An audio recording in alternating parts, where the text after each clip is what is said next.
제가 처음에 요르단에 왔을 때 이 나무가 살아 있었습니다. 시티몰 앞에 있는 나무인데 솔방울을 너무 많이 맺은 거예요. 처음에 봤는데. 그래서 속으로 저 나무는 죽겠다 생각이 들었습니다. 어, 열매를 지나치게 많이 맺으면 그 나무는 건강하지 않다라는 의미입니다. 근데 인간의 욕망은 지나치게 많은 열매를 원하고 있습니다.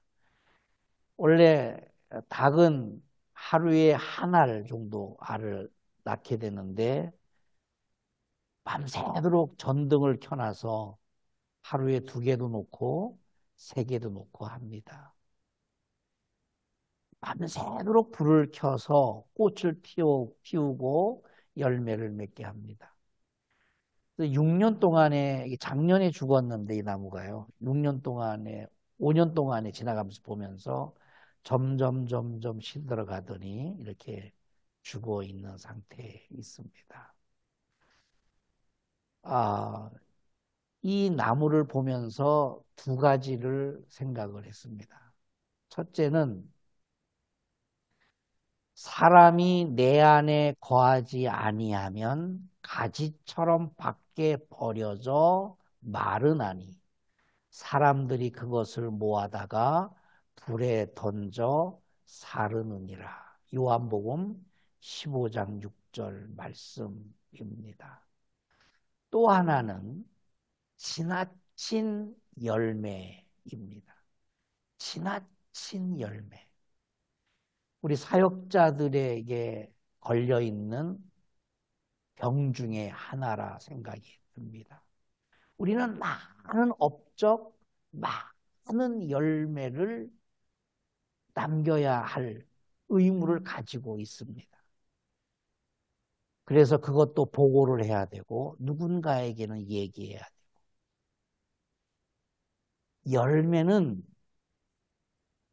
그 가지가 건강한 것만큼 맺혀지는 것입니다.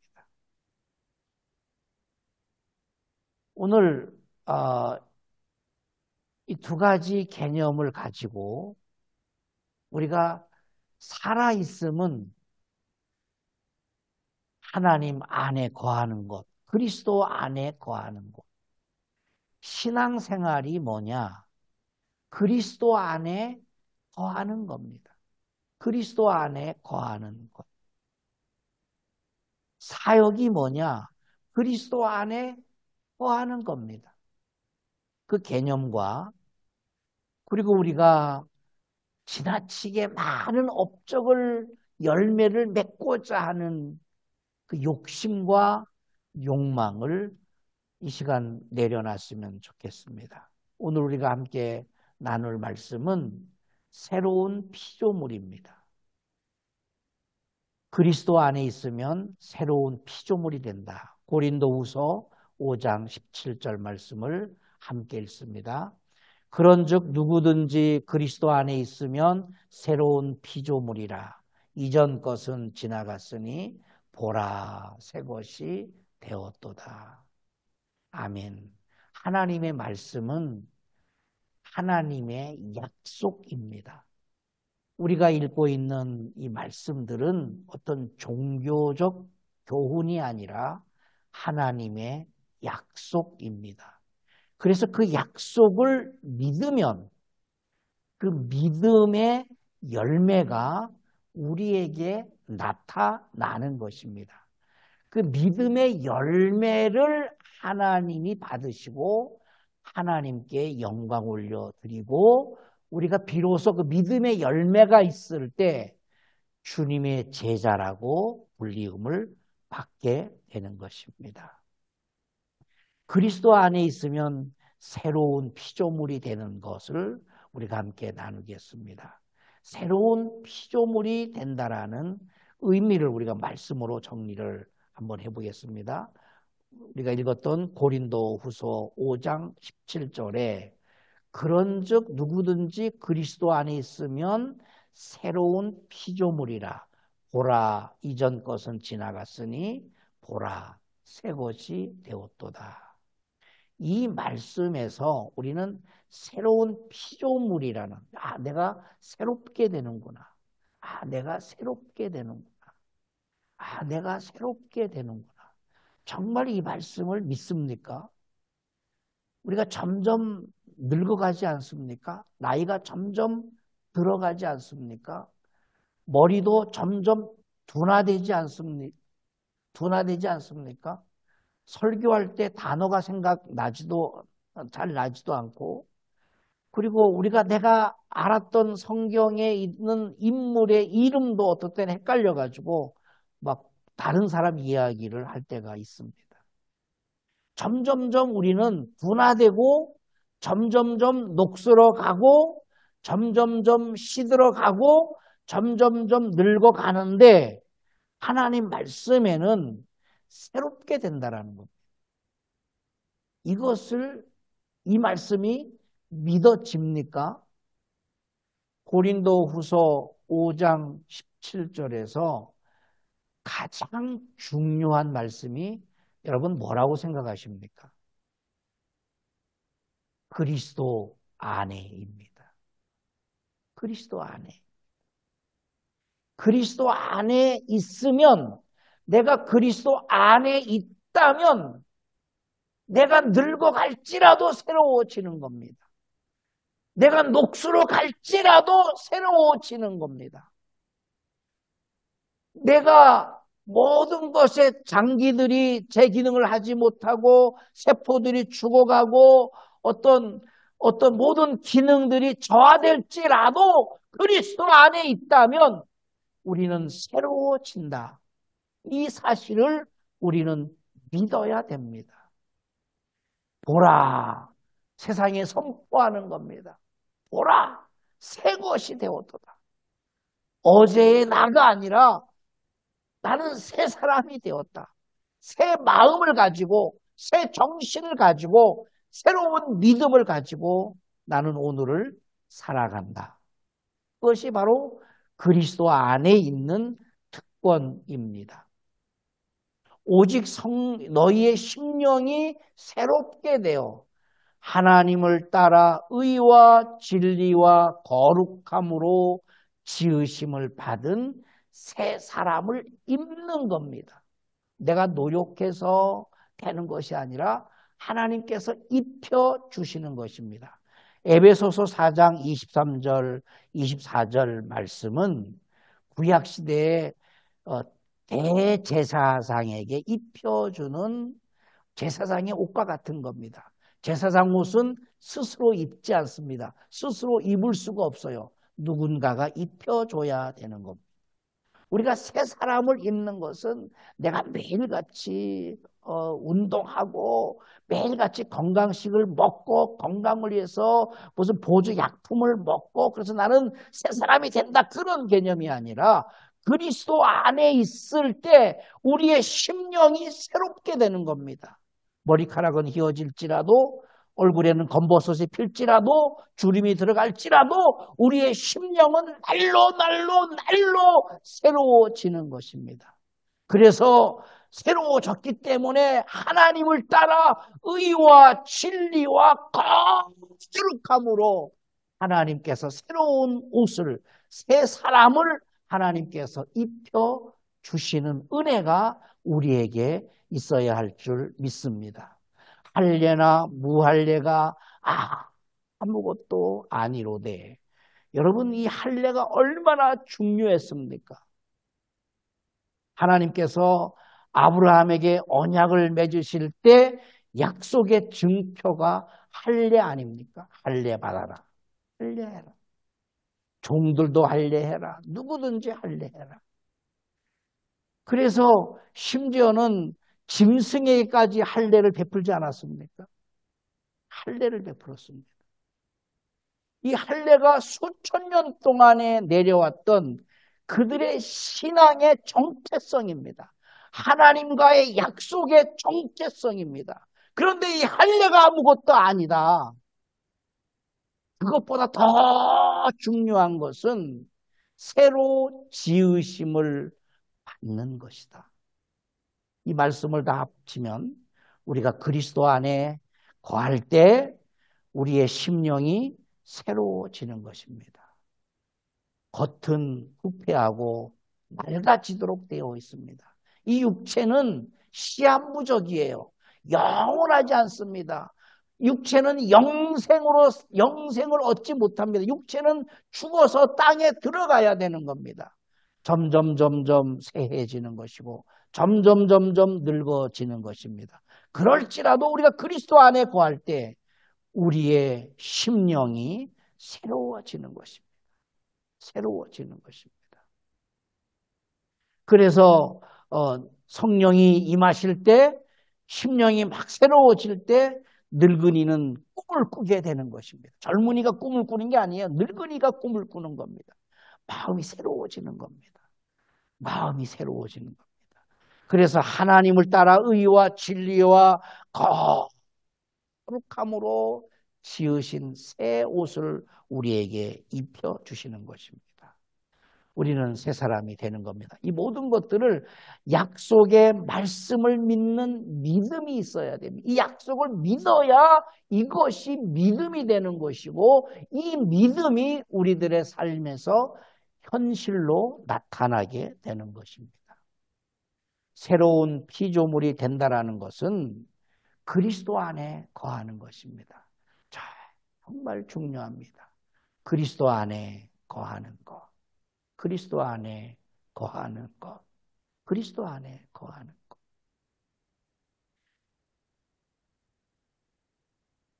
영국에 갔는데 가장 그 마음에 기쁨을 주는 말이 어린아이가 할아버지 생각하고 있었어요. 이 말입니다. 안에 거한다라는 거. 연결이 되어 있다라는 겁니다. 지금. 연결이 되어 있다라는 겁니다. 우리가 어떤 많은 일을 해서 하나님 나 이 일 했습니다. 나 이거 했습니다. 너무 바빠 이거 했습니다가 아니라 하나님을 생각하고 있습니다. 내가 그리스도 안에 거하고 있습니다. 내가 그리스도 안에 거하고 있습니다. 내 안에 거해라. 주님이 우리에게 말씀하는 거예요. 너 큰일 하지 마라. 내 안에 거해. 이게 사랑이야. 이게 사랑이야. 내 안에 거해라. 그러면 나도 너희 안에 거하리라. 거하리라. 너희는 가지다. 가지가 포도나무에 붙어 있지 아니하면 스스로 열매를 맺을 수 없음 같이 너희도 내 안에 있지 아니하면 그러하리라. 우리가 주님 안에 거하지 아니하고 이런 일을 하고 싶고 저런 일도 하고 싶고 많은 열매를 막 맺어가지고 좀 뭔가 인생을 꽃피우고 싶은 욕심과 욕망이 있지 않습니까? 중요하지만 더 중요한 것은 그리스도 안에 거하는 것입니다. 나를 돌아보는 겁니다. 나를 돌아보는 것. 내 안에, 내가 주님 안에 거하고 있는가? 내 언어가, 내 생각하는 것이, 내가 말하는 것이, 내가 행동하는 것이 주님 안에 거하고 있는가? 그리스도 안에 있으면 새로운 피조물이 됩니다. 새로운 피조물은 날마다 새로워진다라는 약속을 믿어야 그 약속이 우리에게 믿음이 되고 그 믿음이 현실이 되는 것입니다. 새로운 피조물이 되기 위해서 우리는 몸부림을 해야 됩니다. 그리스도 안에 거하기 위해서. 2024년을 시작하면서 날짜가 찍힌 일기장을 샀습니다.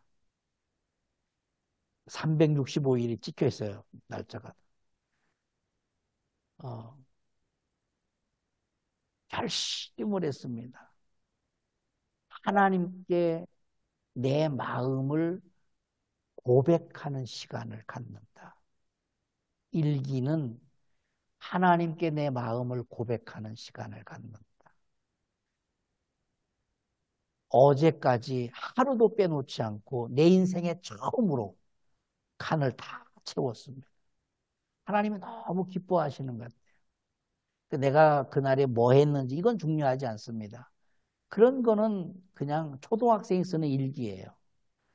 내가 어떤 마음으로 하루를 살았는지 주님과 대화하는 겁니다. 깊이.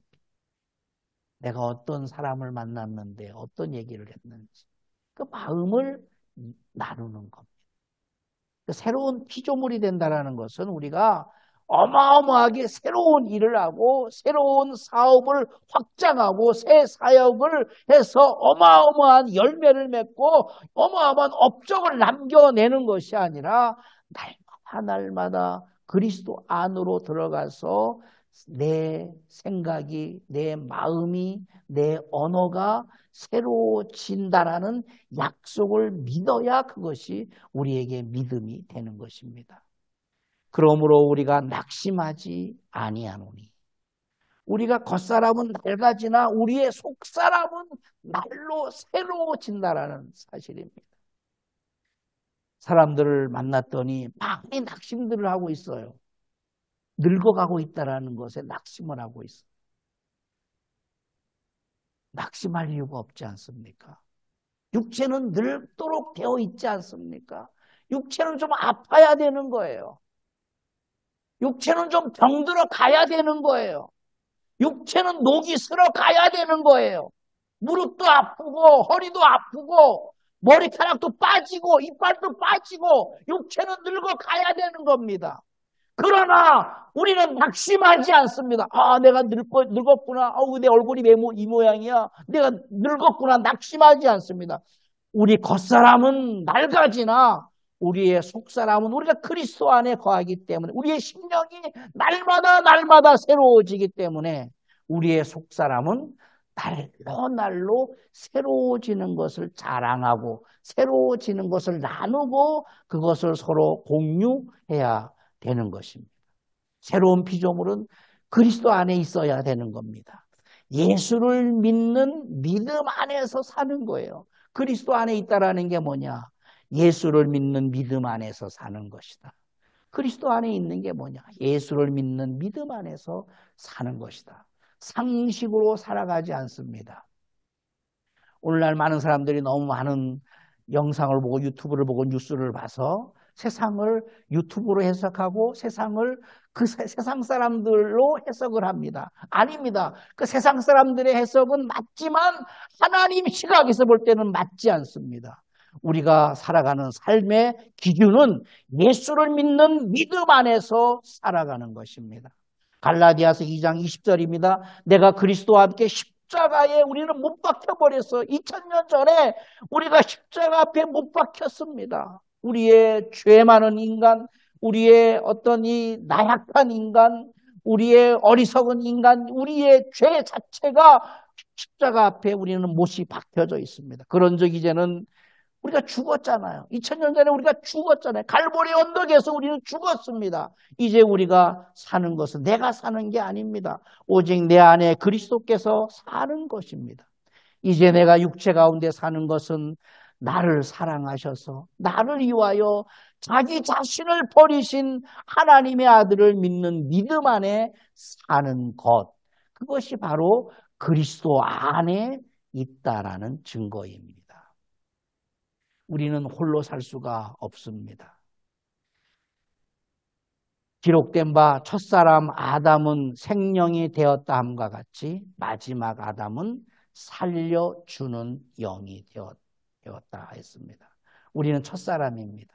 우리는 생명의 사람들입니다. 이 생명은 계속해서 공급받아야 돼요. 생명을 계속해서 공급받아야 돼요. 마지막 아담은 그것을 계속 공급해 주시는 분이십니다. 우리는 그리스도 안에서 계속 공급을 받아야 됩니다.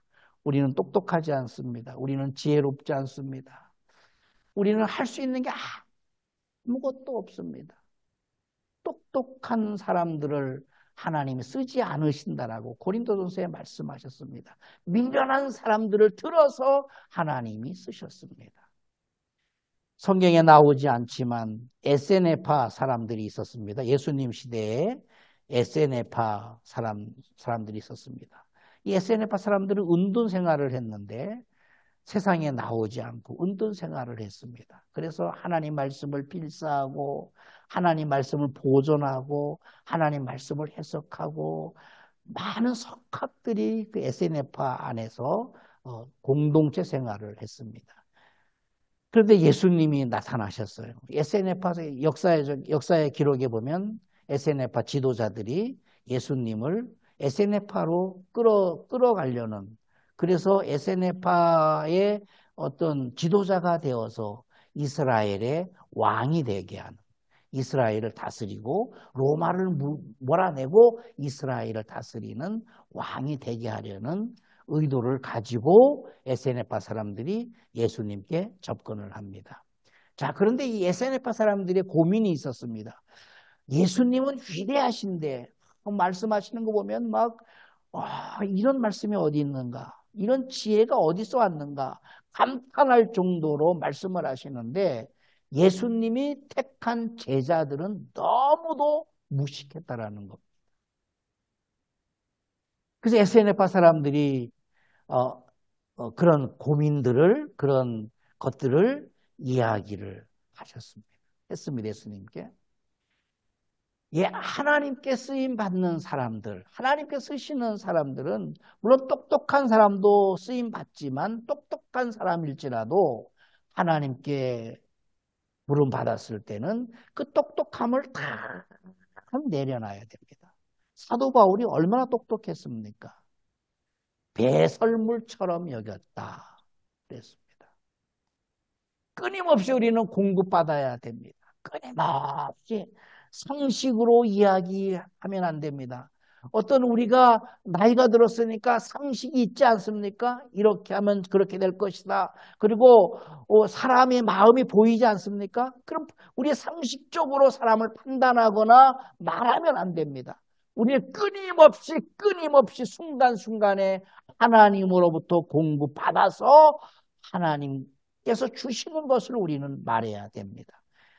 그리스도 안에 거하는 것이 영적 생활입니다. 우리의 신령한 삶은 홀리 보이스를 내고 날마다 금식을 하고 날마다 목욕 재배하고 예배하고 이런 개념이 아니라 우리가 그리스도 안에 거하는 것입니다. 그리스도 안에 거하는 것입니다. 그래서 날마다 우리 스스로를 점검을 해야 됩니다. 내가 오늘 무슨 일을 했느냐가 아니라 내가 오늘 그리스도 안에 거하고 있는가. 요한복음 15장 4절에 내 안에 거해라. 나도 너희 안에 거할 것이다. 이 사랑이 어디 있습니까? 이 엄청난 사랑 아닙니까? 내 안에 거해라. 그러면 내가 너를 책임져 주겠다. 그리스도 안에 있으면 우리는 새로운 피조물이 됩니다. 이 말씀을 믿어야 믿음이 되는 겁니다. 그런즉 누구든지 그리스도 안에 있으면 새로운 피조물이라. 이전 것은 우리가 2000년 전에 이미 십자가에 우리는 못을 박았습니다. 이제는 우리는 새 사람을 입었습니다. 새 것이 되었습니다. 우리의 심령이 새로워졌습니다. 저와 여러분들이 이 새 사람을 입어서 새로운 피조물로서의 주어진 삶을 잘 감당할 수 있기를 예수 이름으로 축복합니다. 아멘. 살아계신 아버지 하나님, 우리는 연약합니다. 나약합니다. 우리의 육체는 계속 병들어가고 있습니다. 그러나 우리는 낙심하지 않습니다. 우리의 심령은 날마다 그리스도 안에서 새로워지기 때문에 그렇습니다. 겉사람은 후패하나 우리의 속사람은 날로 새로워지게 하시는 하나님을 찬양합니다. 아버지 하나님, 우리에게 주어진 삶을 살아낼 때 우리가 그리스도 안에서 생활하게 하시고 그리스도 안에서 말하게 하시고 그리스도 안에서 우리의 주어진 일상을 살아낼 수 있도록 아버지 하나님 인도하여 주시옵소서. 예수님 이름으로 기도하옵나이다. 아멘.